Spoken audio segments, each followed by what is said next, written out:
we wind onwards, we see a couple of developments that we'll probably see going forwards in foreign races. Deep in the dark area around the rear suspension, you can see just highlighted here a little fin that's attached to the bodywork and sits in front of the rear wishbone. Almost impossible to notice this until you're really close to the car, which luckily we're able to do during scrutineering. And this is quite an interesting little piece here. It's all about managing the airflow through the rear suspension that therefore then goes over the diffuser, which is critical for getting good downforce from the car, obviously with very little drag, which is important for Monza. But the reason they've got this as a fin and not a bigger wishbone is the wishbones are already as wide as they can possibly be within the regulations. You couldn't have a completely closed up wishbone as we saw Minardi run, sort of decades ago at Monza.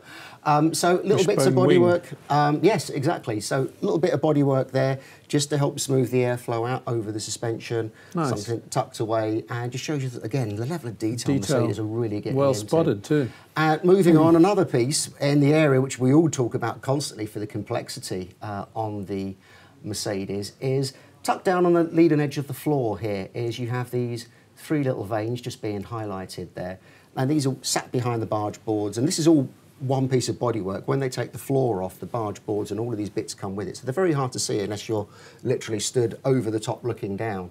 And Red Bull introduced these back in Silverstone, I think it may have been.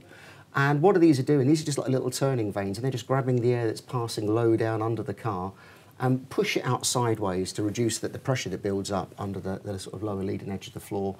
And this, as much as it's pushing air out here, is actually all about getting the airflow cleaner and the pressure right in front of the diffuser. Again, making the diffuser working better. It's the most important facet of the car that teams can do to create sort of more performance, more downforce.